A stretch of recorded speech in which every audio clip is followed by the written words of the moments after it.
This afternoon, Office of the Special Prosecutor parries allegation of witch hunt in Paul Adom-Otchere detention, says bail condition will not be varied until a determination by the court after 48 hours. Also, National Media Commission says boycotting institutions to address media attacks will result in more journalists being assaulted. We'll tell you why.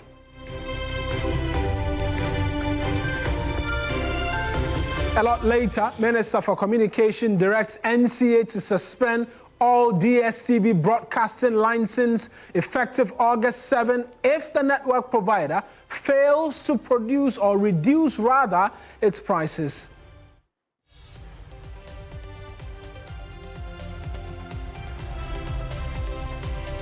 Hello there, welcome to News Central here on TV3. The bulletin starts right now.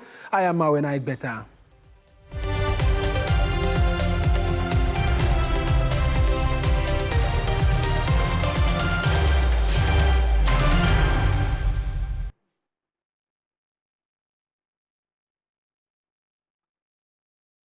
Let's start with that big news involving the former board chair of the Ghana Airports Company Limited, Paul Adom-Otchere, because he will continue to be in detention up at least until 48 hours. That's according to the Office of the Special Prosecutor, which says his bail conditions are likely not to be varied.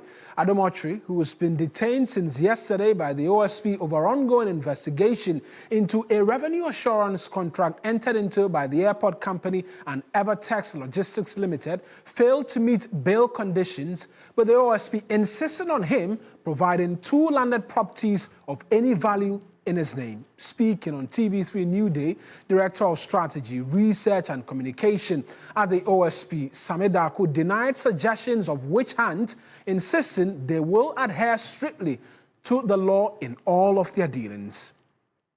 As far as the OSP is concerned, we have come across evidence that directly point to certain actions of Mr. Adom-Otchere as a board chairman that falls in line with the offenses that we are allowed to investigate.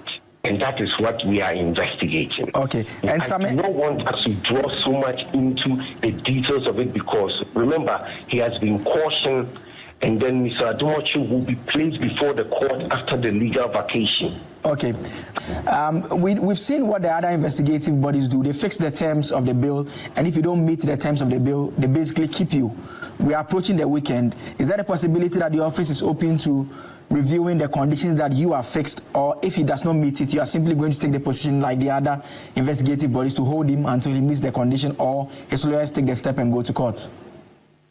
I think the OSP is a law-abiding institution, and anything that the law allows us to do, we are going to do that. So what it means is that if Mr. Adom-Otchere is not able to meet the bail term, and after 48 hours, I'm sure that it's either he will be placed before the court, because the law says that after 48 hours, the person has to be put before the court so that the court can, if we want to say seek remand, we can do that, or he himself can go to court and then try to vary the bail term. I think this is all within the context of law. But the point I want to make is that the OSP has not trampled on Mr. Adom-Otchere's rights. The OSP is a law enforcement agency that is into corruption and corruption-related matters. Finally, Sammy, beyond Paul Adom-Otchere and the named individuals, is the managing director a person of interest or a suspect in this investigation that is taking place? I do not even understand why the managing director's name is being bandied around by a particular group of people. The board chairman, the former board chairman, directly mentioned the name. He says that she's the one who signed the contract. The fact that he mentioned someone's name does not mean that that person may be a subject of investigation. That is he trying to defend himself. We are very professional. Directly whether he's a subject of the investigation. That's why I'm asking you directly. We are doing our job. We know exactly what we are doing. We know the people that there is evidence against, and we know what each of them has done in the course of this investigation, and that is what we are doing. If it means that the MD of the company has to answer, the MD of the company will answer. But it is not up to the suspect to be determining, why have you called this? Why have you called this? Yeah. The investigation Are you able to confirm to us whether she's a subject of this investigation? Are you able to tell us that? No, I'm unable to tell you that because that is not a subject that has been put out there by the office. When the office is thoroughly done and there are any other persons that the office would want to place before the court, the office is going to do that. At the moment, the person that the office has identified to be people who have questions to answer and that we're going to be placing before court when the new legal year begins is Mr. Adom-Otchere and the other two persons that we have cautioned so far. All right. The point I want to make to the public is that the OSP is not there to take any revenge or to abuse anybody's right. Mr. Adom-Otchere's investigation even came about as a result of the lawful search that we did at SML. That is when we got a number of information about what has happened. So it's not that somebody is sitting down and planning against other people because they've done something against the office in the past. That's NEDCo, and he is Director of Strategy, Research and Communication at the Office of the Special Prosecutor. But this afternoon, we're learning of the details as captured in that contract signed between the Ghana Airport Company Limited and Evertex Logistics Limited. Now, investigative report by Manasseh Aziriawini, Adjoa Dobio-Wusu, and Evans Aziamo Mensah have uncovered procurement breaches and alleged shady dealings with a company linked with SML. Now, the details of the report further allege a backdating of the contract with dates on the contract offering and the date of signing all starkly opposed. Let's run you through some of those details that we've been able to uncover, which we are going to be providing to you right now here on the bulletin. And let's go to our dashboard quickly so we can walk you through the details of what has been captured in this latest providing to you right now here on the bulletin. And let's go to our dashboard quickly so we can walk you through the details of what has been captured in this latest investigative piece by Manasseh, Adjoa, and then Evan.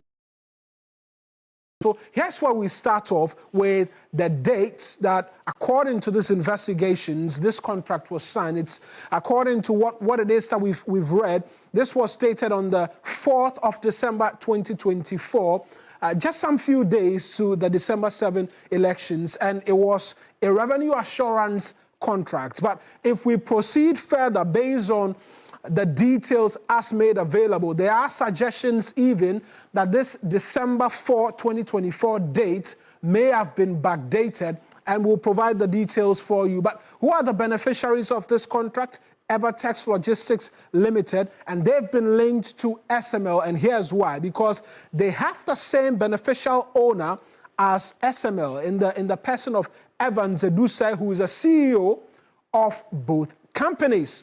A bit more detail, what we understand as well is that as we speak now, the contract was cancelled by the MD of the Ghana Airports Company Limited on the 28th of July 2025, following what the investigators say after they had contacted the MD over these matters. They've got wind that as of the 28th of July 2025, just some few days ago, this contract, which has become the subject of investigation involving Paul Adom-Otchere and some others, has at this point in time been cancelled. But what are the allegations which have made this a subject of discussion over the last 24 hours? They, amongst many other things, reveal that the board of the Ghana Airport Company Limited approved a contract to be awarded to Deafness Systems Limited. So the original revenue assurance contract which the Ghana Airport Company Limited was to sign was to have been signed with Deafness Systems Limited, because they appeared before the board of the company, did presentations as to how they were losing revenue at their cargo department, and were hoping to help the airport company raise more revenue. But interestingly, the airport management, in awarding the contract, did not award the contract to who? Devnex, but awarded it to Evertex Logistics Limited, who did not appear before the board of the company, who did not bid for the contract. The investigations reveal that despite not doing all of these, they quite surprisingly, became the beneficiaries of the contract. And here's why it gets interesting. If you read the details of the investigative piece, the management of the Ghana Airport Company Limited makes the argument that these guys, DevNest Systems Limited, wrote to the MD of the company arguing strongly that Evertex Logistics be given the contract because they had expertise to take care of it. Despite not appearing before the board, despite not bidding for the contract, that recommendation was made. And subsequently, the CEO of DevNest, the original individuals who appeared before the board of the Ghana Airports Company Limited, that individual became a project manager for Evertex, the company which was subsequently awarded the contracts. Now, the contracts between the Airport Company Limited and then Evertex, and here's where I made reference to the fact that the investigations reveal, amongst many other things, that it may have been backdated, suggests that this contract, which according to all reports says was signed on December 4, appears to have been signed after December 11, because they received PPA approval, amongst many other things, around the 4th of December, and contracts were written and forwarded to Evertex after December 11, raising concerns as to why the date of the contract being signed suggests December 4. But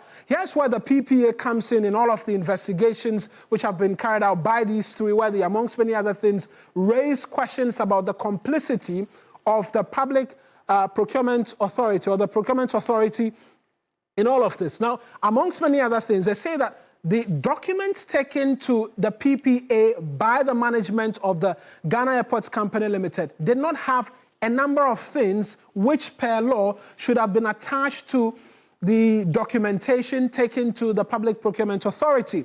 Of the many things, there was no justification for sole sourcing as required by law. There was no attachment of staff strength of Evertex, because, interestingly, as at the time these documentations were provided to the PPA, Evertex had just one person as its employee. The SNIT documentation as well revealed that just one person was working with Evertex, raising questions as to their capability in carrying out this revenue assurance contract, as was being requested approval from the PPA to be signed with the company.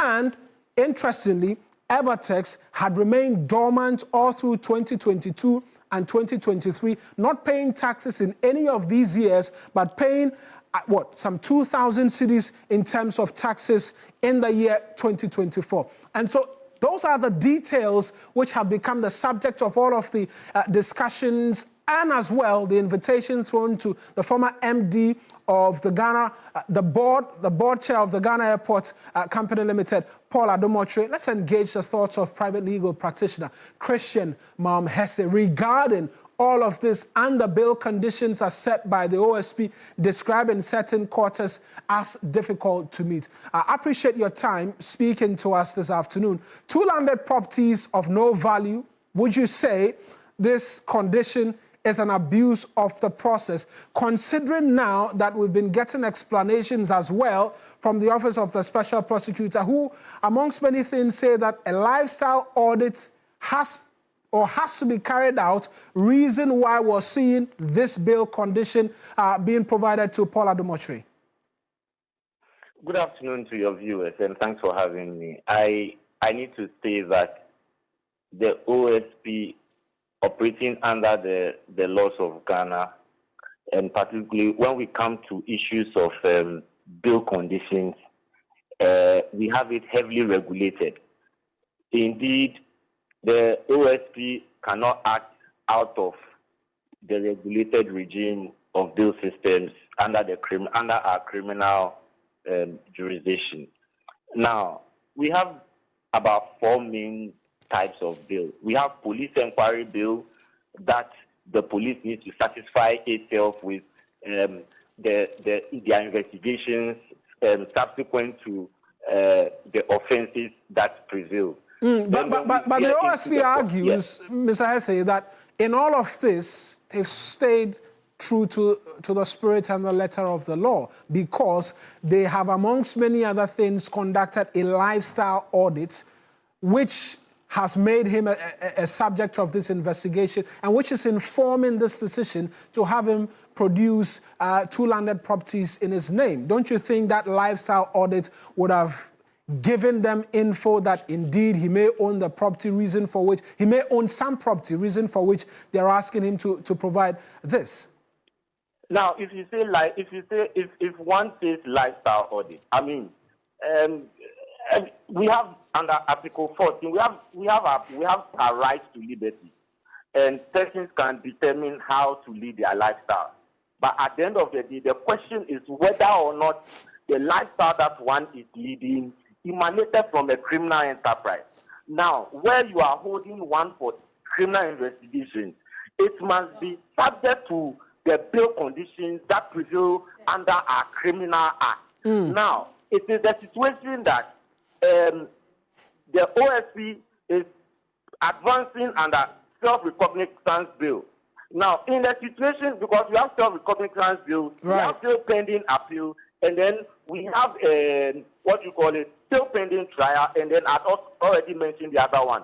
The first one I mentioned, which is self-recognizance bill, they not provide that you cannot have self-recognizance bill with the accused person, or he's not an accused person here because he's not been to court. The suspect having to produce landed property that he owns.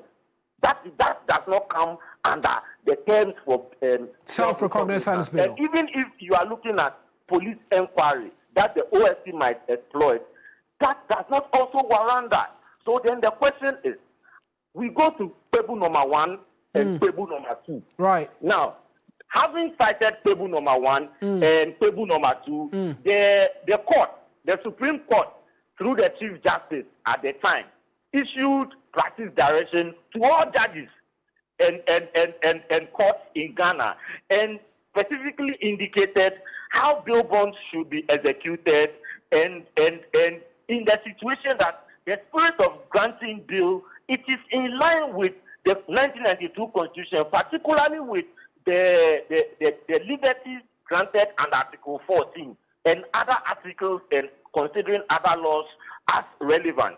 Indeed, if you look at this situation that we have, where you have arranged a bail bond and you are telling the suspect to produce a landed property of his own, and he's telling you that he does not have it because where he stays, which you consider as his own, documents as he claims shows that it is for the mother. Yet you are seeking to enforce that bail bond. It means that you are seeking to use the bill as a punishment, and that position of the law has long been abandoned in table number 1 and table number 2. What remedies would be to go to court and have that buried? That would be his option. Right, because that was a question. That was a question I was going to ask. What remedies are available for Paul Adom-Otchere, considering the OSP says that after 48 hours, if he doesn't meet these conditions, they will proceed to take him to court, and then there will be a determination as to whether or not they pray the court to have him put behind custody or on remand. So now, with table number 1 and table number 2, the court again are to sit throughout the weekend. Yeah, so if the objective of OSP is to keep him throughout the weekend, their lawyers could exercise their legal right to have the matter heard, to cause the variation. Because where a suspect is being forced to produce 2 landed properties, which he does not have to his name, then what you are basically telling that person is that he should buy his bail. He should buy his bail. And the man said, I don't have it. What are you supposed to do as a legal officer in that particular circumstances? And the OSP, with the greatest of respect, it is not like a police officer who might or might not have a legal background, who would need to have reference to legal advice. But the OSP is close with legal knowledge and should know that where the accused person does not have, then the bill should be varied. Failure to do that, they have to exercise their rights in court to have that done. Right, It is not about the veracity of the offences they are seeking to press against him. That is not even the matter. So a lifestyle audit is not an issue, because when one goes into that, then you are pronouncing the person guilty. And that also is against the position of the law under Article 19. Right. Now, but briefly, considering all of the things that we've been discussing in relation to this matter, the latest investigations, amongst many other things, there are those who make the argument that in the line of this agreement, which has become the subject of the investigation by the Office of the Special Prosecutor, should the board chair be a person of such significant interest even before the managing director of the company? So, I mean, that question is one of investigation and what intel that they have. But ordinarily, in corporate law or company law, the management deals with the executive duties. They deal with the day-to-day operations of the company. The board deals with policy directions or policy initiatives. So one would say in corporate governance, the management, albeit the managing director, should be one of the first persons to be called upon by the OSP to answer questions, then followed by the board chair. But for whatever intel that the OSP is apprised with, that one, nobody will challenge that. Right then. It is well within his means. But the issues about human rights ought to be addressed. Issues about bail bonds has been addressed in Kwebu number 1, Kwebu number 2, and the Constitution under Article 14 stresses the point. This against him is against his human rights. Right. And the OSP should vary it, or his lawyers should take a position before the weekend. I appreciate you speaking to us. That's Christian Malmhesi, the very latest on that raging conversation over the last 24 hours, which we've been bringing to you, details of which the latest investigations as conducted by Manasseh Azuri-Awini, Ajwa Dubia, and then as well Evans Aziamo Mensah, plus the conversation surrounding bail, all of that. And certainly it's a subject matter that we'll continue to keep our eyes on, because amongst many other things, many will be wondering what happens from here on in. But we're switching focus and taking you to the Upper East region of Bawku, because we know there's significant developments there today, because the defense minister is expected there. But the Ghana Armed Forces is continuing with its peace enforcement operations in Bawku and its environs as the Chief of Army Staff arrives today. In addition to increased ground patrols, military jet fighters continue to circle the town as part of new operational measures to restore peace. Our Upper East regional correspondent, Castro Senyala, as always, is with the military. He's joining us right now with a bit more details as well this afternoon. Castro, how has Bawku been over the last few days since the military said they've begun peace enforcement?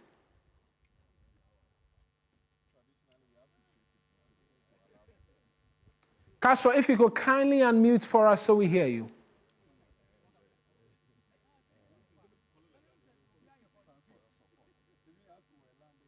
Well, it does appear Castro is having a bit of a challenge, but we understand the security couples are returning to the Bawku township. Like we've been telling you about, there's been fighter jets amongst many other things, helicopters circling in and around the area, and they continue in that peace enforcement project. But let's try one more time. Hopefully we can connect with Castro Senyala. Castro, I'm asking what the Bawku township is looking like at this particular point in time as the military continues with their peace enforcement processes. Castro, still, we cannot hear you. A bit of a challenge with hearing from Castro Senyala, who's my colleague in the Bawku township. We'll try and rectify that and connect with Castro, because I mentioned as well, there's the expectation that the defense minister as well will be making a visit to the place as well. The curfew in Bawku and Nalerugu have all been revised from that 2 p.m. to 6 p.m. to 6 p.m. now as well. And so it will be interesting to get an understanding from him, really, what's happened over the last few days since all of those reviews were done. We've heard from students, amongst many other things, who've raised concerns in the lead up to the WASI, which starts next week, that they've been hearing gunshots in the middle of the night, amongst many other things. But we will try again and connect with Castro when we return from this break, as we try and rectify all of the hitches preventing us from having a conversation with Castro. When we return, we have that detail, including what is an ultimatum handed out to DSTV by the communications minister to reduce their prices. All of that, if you stay with us here on News Central.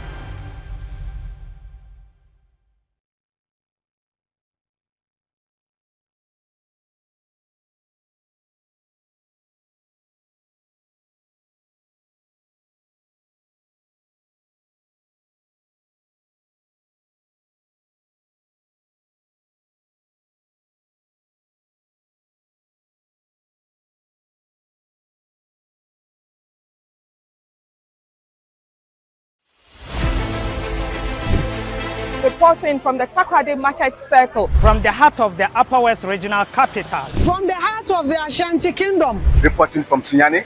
From the Central Business District of Navrongo. The parliamentarians are on recess. This is where it all unfolds. The moments that potentially alters the course of our nation and the world. These are the individuals we recognize, the voices we amplify, who appears on screen and who contributes behind the scenes. With professionalism at our core, we bring you news you can trust, impact journalism that makes a difference. This illustrates how diverse perspectives enhance our strength and reinforces our mission. This is 3 News, leaders in breaking news, exclusive interviews, facts and analysis on TV, radio, online and digital. 3 News, first in news.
here on News Central. I mentioned we're going to rectify the connection with my colleague Castro Senyala and bring what exactly the situation at Bawku is for you. We're doing that right now and connecting with him. Castro, I'm hopeful the connection this time round is better. Talk to us about what the situation is like on the ground following what the military has said is peace enforcement.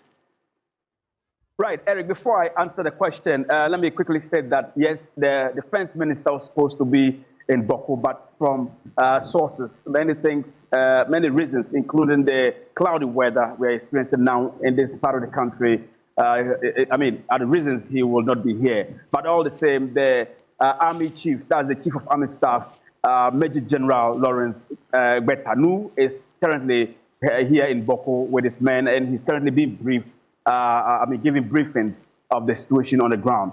And now back to your question. Yes, Bawku has been very peaceful since the military moved from peacekeeping to peace enforcement. In the past few days that I've been with the military on the ground, patrolling parts of, the entire township of Bawku and going to strategic and key locations within the Bawku general area, I can report that there's been peace. And there haven't been any gunshots or there haven't been unrest or violence recorded in any part of the town and the Bawku general area.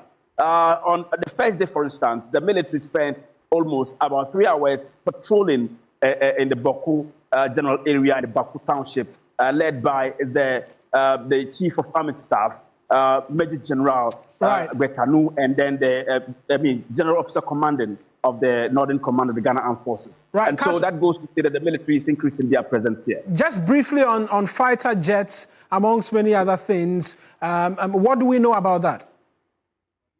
So much hasn't been said about the fighter jets, but we can see clearly. I am currently in the Bazua camp, and every 5 to 10 minutes, you see that the fighter jet will fly all the way from Bawku Township, and then it goes towards Tamale and comes back, and has been circling like that for the past few days, and it's continuing that way until, otherwise. But then I get the understanding that this is being initiated by the Ghana Armed Forces and that of the Air Force, fragment of the military, and that will continue. And this is supposed to, let the Bawku general area understand that the military has taken a different position and different measures to contain, the resurgence of the violence, and it's taking no, back step as far as bringing the situation of the Bawku, the Bawku general area, as far as the conflict is concerned, to, they are not even going to slow down at all, as far as bringing peace or maintaining, reinforcing peace is concerned.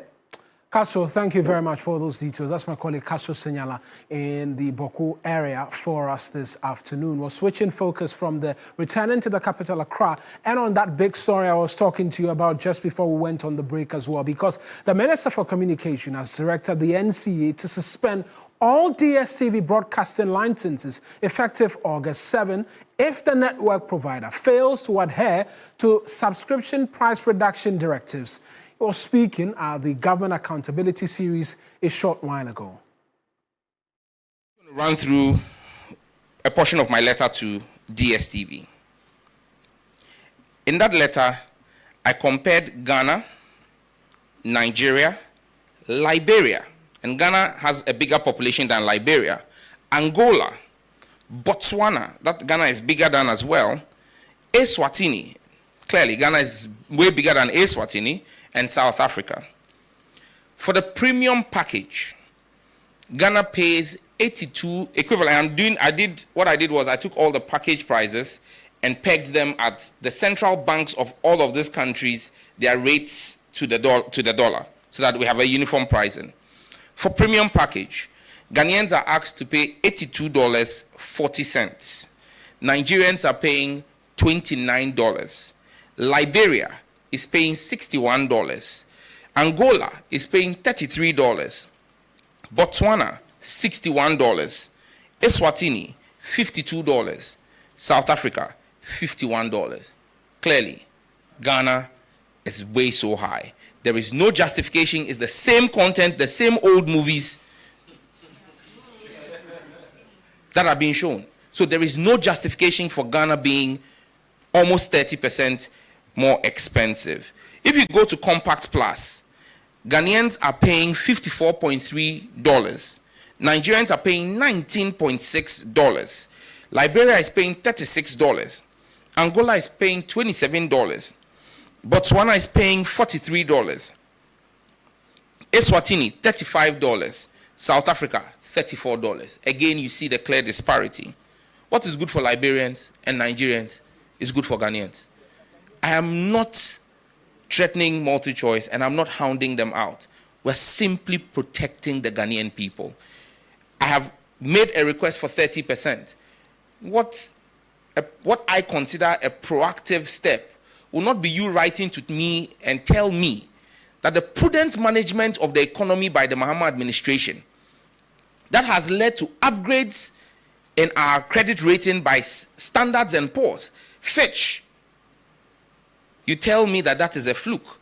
And so in my letter to MultiChoice, I asked them since when they began rating economies. Because for them to tell me that the improvement, the over 30% appreciation of the Ghanaian cedi is unsustainable and cannot be projected against, I want to know what expertise they have in determining the future of the Ghanaian economy. We are simply acting as regulators. We will not give a license to a foreign entity to come and fleece Ghanaians. You want to work here in Ghana, you will work in the interest of the Ghanaian people. And so that's the Communications Minister, Sam George. Let's go to my colleague, Komla Kruche, who was at the presidency for us, is our presidential affairs correspondent. Komla, talk to us a bit more about this directive. August 7, what happens if they don't reduce the prices? They go off completely? Yeah, I mean, it's quite obvious that the plugs will be pulled on them, and it's a strict compliance that the minister is demanding because he's written to them and he gave them 21 days, to which they wrote back and showed non-compliance of the sort, justifying the reason why they are unable to give the 30% reduction. But the minister has written back to them indicating that it's either you do it or in the 7 days that I'm going to give to you, just like you said a short while ago, the plugs will be pulled on you. And when the question was even asked, what are the considerations? You need to look at what options may be available after that in terms of watching of the Premier League and then movies and the likes. The minister said, well, there are several options that are available that the government will be considering. This is with respect to the DSTV issue. We know as well of interest during that press engagement was 5G technology rollout. He spoke to it as well. Did he give a tentative date where Ghanaians can begin to look up their phones and see 5G? He was quite clear, indicating that the next generation infrastructure company, which is NGIC, which had exclusive sharing of neutral 4G, 5G infrastructure provider, was given the platform to be able to operate the 5G network.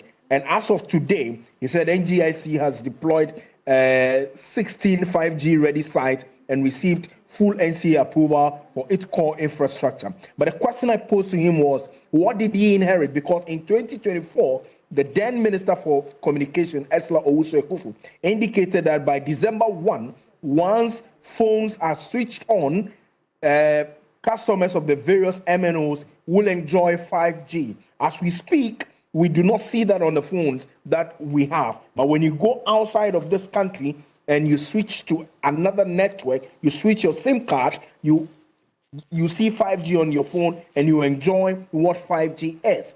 And so the question to the minister was, what did he inherit? And what is the status quo? Let's listen to what Sam George had to say. Right. Because we believe that you must not only take voice to the rural community, you must take data as well, because that's the only way you can bridge the digital divide.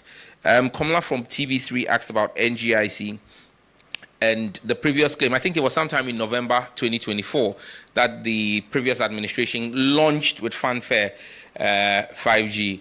Let's just say that it was smoke screens and voicemail. There was actually no fact. I mean, even that day at that center where they launched the 5G, there was no 5G network, and there is no 5G anywhere. if there was 5G, I haven't directed the NCA or NGIC to turn off any 5G site. We would have seen it. But I think it's such smoke screens and gaslighting from the previous administration that made the Ghanaian people give such a decisive victory to President Mahama. And that's why for me as his Minister for Communication, Digital Technology and Innovation, I'll be truthful and honest with the Ghanaian people. We have no 5G service in the country.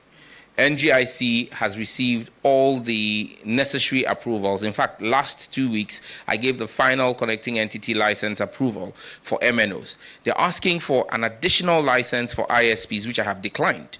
My argument is simple. You have a license. You've had it for almost 3 years. At the very least, I've given you the authority and the license to regulatory approval for you to connect to MNOs. Focus on that and roll out with MNOs.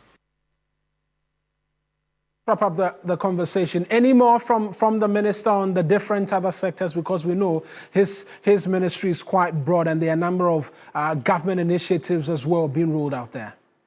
Well, he gave the assurance of the 100 million IT hub, which is supposed to be built together with the Emiratis. The question came as to whether this would be almost the same as what we had with respect to Hope City. He clarified and indicated that this is a government-to-government approach and that what is important for them is the seriousness of the Emiratis and the Ghanaians and the president himself spearheading this, and that IT hub would be fully implemented, and before the end of the 4-year mandate, Ghanaians will see that what they promised they would deliver, listing a gamut of things that they have already achieved. Kamala, thank you as always for those details. That's Kamala Kluche. He is our presidential affairs correspondent speaking to us this afternoon. Now, workers of NEDCo VRA are yet to resume services in the greater Tamale metropolis after they withdrew their services Thursday, July 31, following an attack on staff there. The decision follows attack on official vehicles of VRA and NEDCo, which were stopped and seized by residents, with some drivers allegedly assaulted.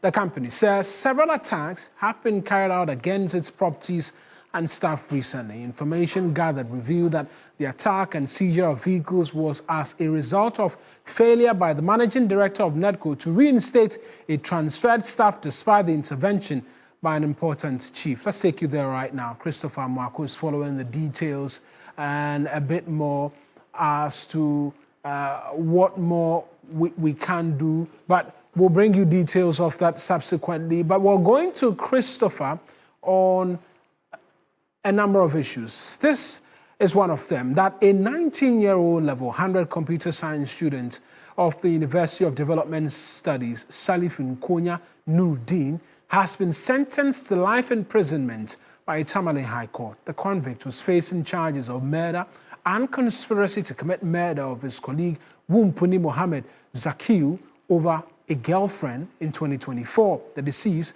Mohammed Zakiu Wumpuni, reportedly died on Wednesday, September 25, after being allegedly stabbed in the chest at the university campus. His lifeless body was found the following day on the university campus after several attempts to reach him on phone proved futile.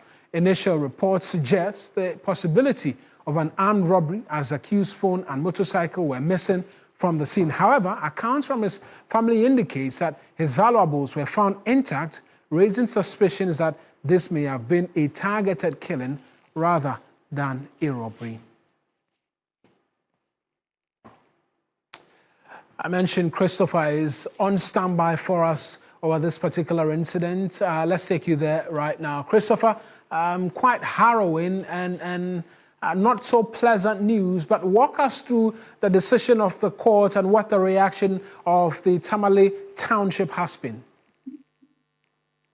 Yes, so Marina, let me talk about the reaction from residents. Residents are happy that at least justice has been served, because crime rate in the greater Tamale metropolis is becoming one too many, especially when it comes to attacks on the youth. And so majority of the residents are happy that the accused person is not going scot-free, but the law has taken its course, and so they are happy. But the caution has to do with the fact that the youth are taking the laws into their own hands, and in the name of romance, attacking one another. There are strong calls from religious leaders and other stakeholders on this particular incidence of the youth taking the laws into their own hands when it comes to issues of romance, boyfriend, girlfriend. Right, Chris. Let's move away from this rather unfortunate development, because we know you're following another issue in the courts for us in Tamale, where a 35-year-old has been sentenced to 10 years imprisonment over narcotics. What are the details of that as well? Yes, so the 4 of them were actually arrested and charged with unlawful possession of substances believed to be narcotics. And so they were arraigned before the Tamale Circuit Court. Now, yesterday, one of them, Al-Hassan Saida, was sentenced to 10 years imprisonment with hard labor. The remaining 3, 2 of them actually, the presiding judge actually asked them to go and do pregnancy tests. And so we are waiting for them to be brought back in court today, because the judge had indicated that they should be brought back today with the pregnancy test results. That is yet to be done. And so we are waiting for the results so that we'll know what the judgment will be, because judgment was deferred to today, August 1. Now, one of them pleaded not guilty and was granted bail. Unfortunately, she could not meet her bail conditions, and so she's been remanded. 2 of them, their judgment will be delivered today, should they be brought to court by the police with the pregnancy test result. But the other one is still in police custody on remand to reappear some 2 weeks to come. And just briefly, it does appear the authorities in Tamale and its environs have been cracking down on drug abuse, amongst many other things. Looking like some result is coming out of it?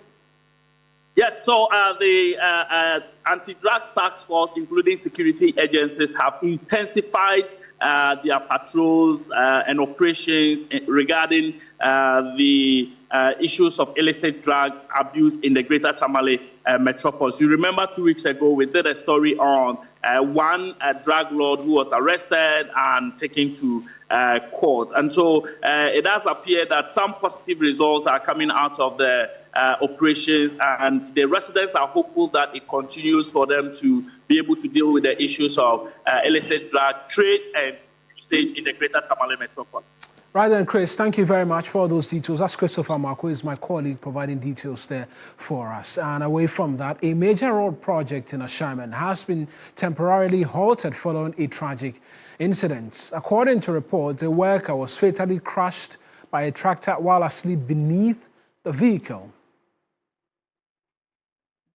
Ongoing construction works at the Ashaiman interchanges. Tragedy struck when a worker, unaware that a colleague was sleeping beneath a vehicle, moved it, fatally crushing the man. The project, which focuses on rehabilitating the severely deteriorated roads in the area, has since been suspended following the incident. Municipal Chief Executive for Ashaiman, Freeman Chekpo, says work will resume once road pacification rights are carried out. Friday, when they came back from break, one of the workers was sleeping under the machine, and the operator didn't know about the presence of the person under the machine and moved the machine. So we lost one life. There are supposed to be performance of traditional rites to pacify the place for work to go on. My understanding from the traditional council is that that will be done on Friday, because Ashaiman, our sacrifices are supposed to be done on Fridays. Hopefully from Saturday, the work should continue. He further revealed plans to decongest the local markets. What we are doing is that Ashaiman is blessed to have 3 markets. We have the NEDCo market, which is a new market that has been built We have over 1,200 shops within that market, which was just completed. We are yet to commission it. We are encouraging traders to move and take space within that market. By the end of this August, we should be able to put these 2 extra markets functional. And then we have also taken a decision as an assembly that when we evacuate them, we're going to put a barricade on the pavement. We expect that people will be able to be law-abiding. And if they are not law-abiding, we have bylaws. We will use the bylaws to ensure that there is enforcement.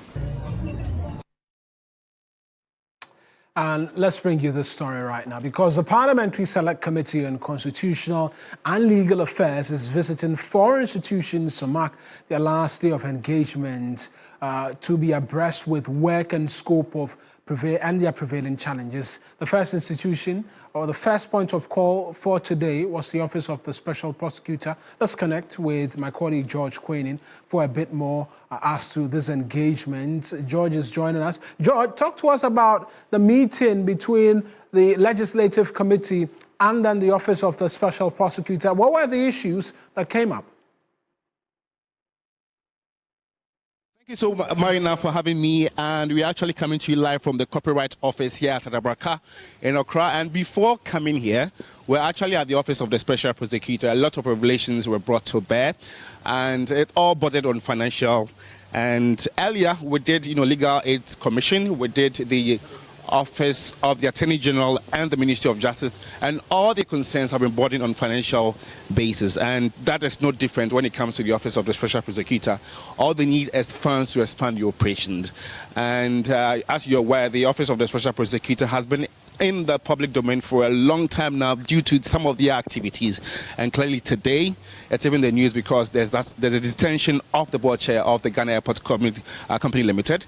And so there are people that think that the OASP office is just witch hunting and only in the news to really go after political people, but that is not the case according to the Special Prosecutor Kisi Jabin, and he says there should be some sort of respect to the office, and for him Ghana is better off than it used to be years ago. And so for him, if you hear about the Office of the Special Prosecutor, there's some sort of shiver in your spine. And so now it means that the office is actually accountable, is making sure that they are firm in terms of the operations, they are fair in their operations. So if there's any issue, they are going to make sure they get to the truth of that very matter, regardless of the party that you are affiliated to. So he is asking for more funds to expand the operations.